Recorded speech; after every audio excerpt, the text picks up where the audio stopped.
Our second reading comes from the book of Revelation, the 21st chapter, verses 1 through 6. Then I saw a new heaven and a new earth, for the first heaven and the first earth had passed away, and the sea was no more. And I saw the holy city, the new Jerusalem, coming down out of heaven from God, prepared as a bride adorned for her husband. And I heard a loud voice from the throne saying, "See, the home of God is among mortals. He will dwell with them as their God.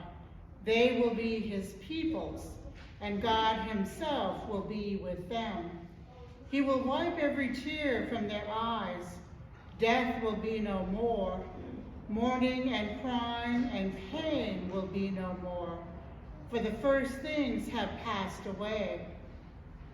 And the one who was seated on the throne said, "See, I am making all things new." Also he said, "Write this, for these words are trustworthy and true." Then he said to me, "It is done. I am the Alpha and the Omega, the beginning and the end. To the thirsty I will give water as a gift from the spring of the water of life." The grass withers, the flower fades, but the word of our God will stand forever. Amen. Looking back. Garth Brooks sings in his song, "The Dance," these words: "Looking back on the memory of the dance we shared beneath the stars above. For a moment all the world was right. How could I have known you'd ever say goodbye? And now I'm glad I didn't know the way it all would end and the way it all would go. Our lives are better left to chance. I could have missed the pain, but I'd have to miss the dance." Life is really like a dance.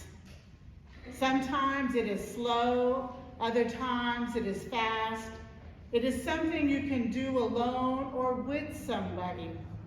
At times it can be only a slight touch of a hand or a full embrace.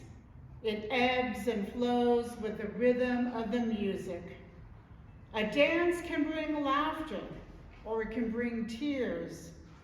A dance is an intimate moment between two people. Even when there may be quite a few people around you, your focus is on the other person and not the crowd. This is what we hear about in this text this morning from Revelation. Revelation is a book that is not often preached. It's a book that can bring fear and dread and has often been used to scare people into becoming members of a church or a religious organization. Many people are fearful of the message that is brought by this book because of the way it has been interpreted over the years and has been taken literally. But this vision of John found in this book offers us so much more than the fear and dread. Written in about 95 AD, it addressed the 7 churches in Asia Minor, which is nowadays Turkey. It is written during a time when the Roman Empire was in control of the area, and the emperor was going to destroy anyone or any persons who might challenge his authority. Persecution of the early Christians were taking place. And if you did not profess your loyalty to the emperor, you were tortured until either you professed that loyalty to Rome or you died. This was a time when being a Christian was really a matter of life and death. So many Christians during this time became fearful, took to hiding, began to worship in secret, all the while the threat of death overhung them.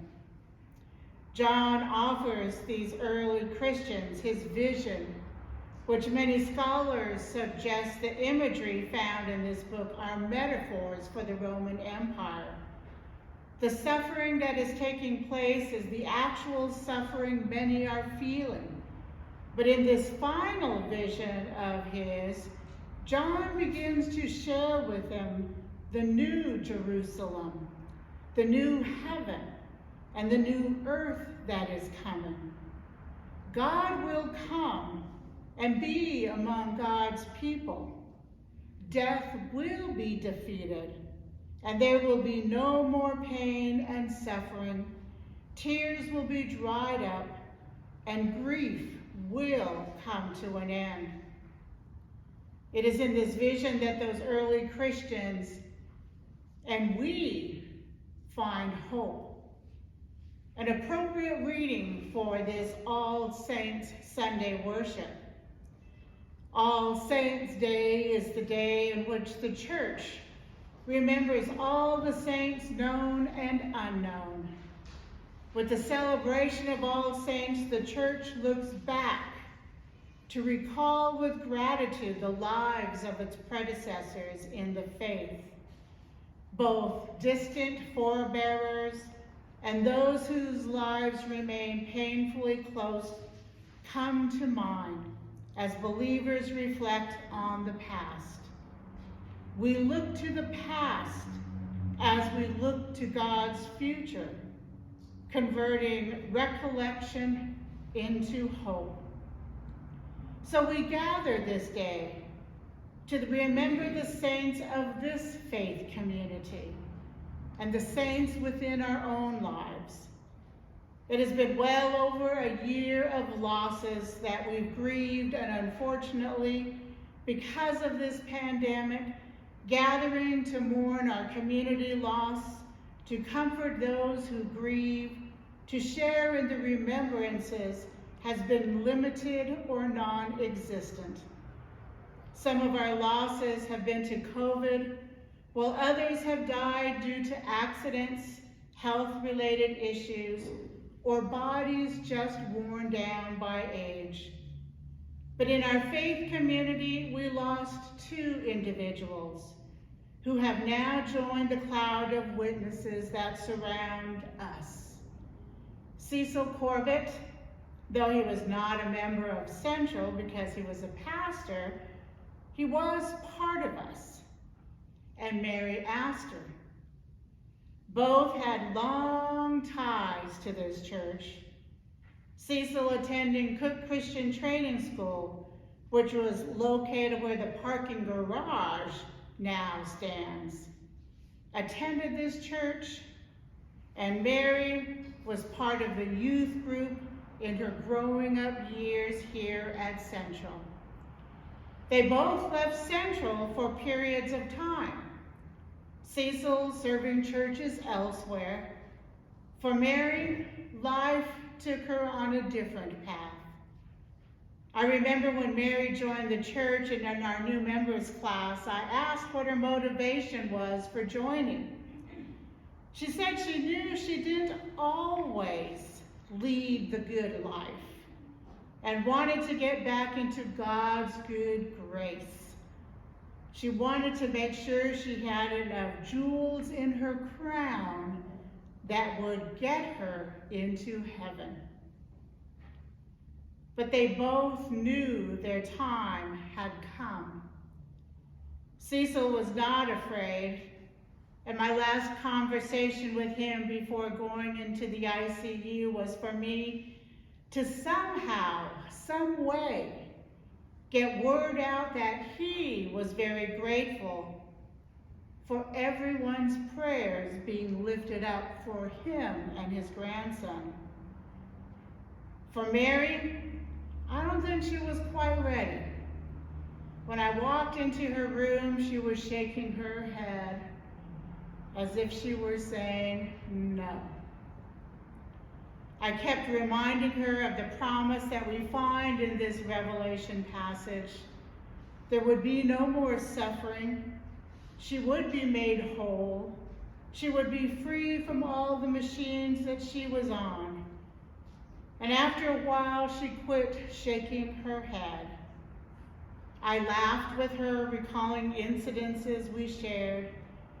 I know when they both took their last breath, God said to each one of them, "Well done, my good and faithful servant. Welcome to your eternal home." But that was just our 2 losses as a community. There have been so many losses in the past year and a half of family members, extended family, friends, co-workers. With the coming of COVID-19 and its variants, it took so many lives unexpectedly. And right now, I'm going to take a moment and ask you if you have lost someone to COVID since March of 2020. And if you did, I just want you to raise your hand. So if you've lost somebody to COVID since March, since we last worshiped, raise your hand.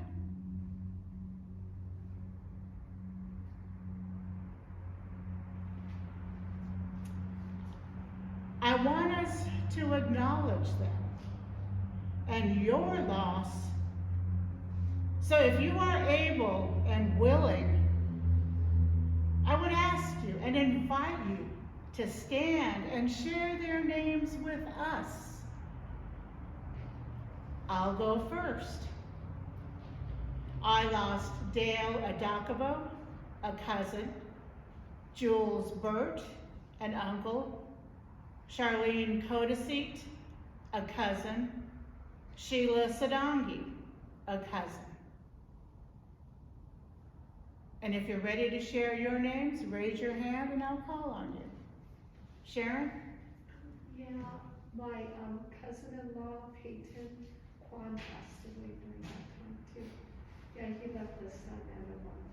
And he's from San Diego, California, and it just happened all of a sudden when he went and passed. Yeah. Karina? My grandpa's brother, my grandma's sister, Dolores Wentz,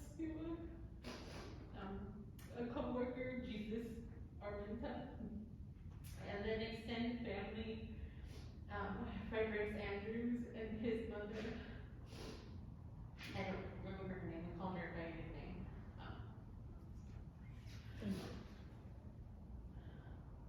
Chris? I lost a cousin and his wife within a week to COVID. Robert Jones and his wife Joy. And I lost some colleagues from university, Mike Westner from also senior, and Lorraine Roosevelt, and two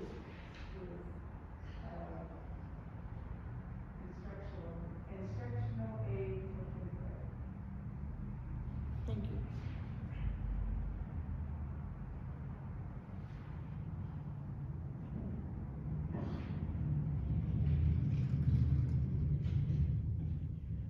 All these individuals were a part of our dance, the dance of our lives. We remember them this day, giving thanks to God that their suffering has ended. Pain is no longer a part of their lives, and that they are free from a body that could no longer support them. Our faith tells us that they are now living in a spiritual body that has no end in God's kingdom, where there is only peace and joy, and we can look forward to the day when we can be with them once again. Thanks be to God for our memories that can bring us comfort and hope in the midst of our grieving. Thanks be to God for giving us and them the dance of life, that we may celebrate and give thanks to God for the ways that they came in and out of our lives. Amen. For those who are able, let us stand as we sing "When Peace Like a River."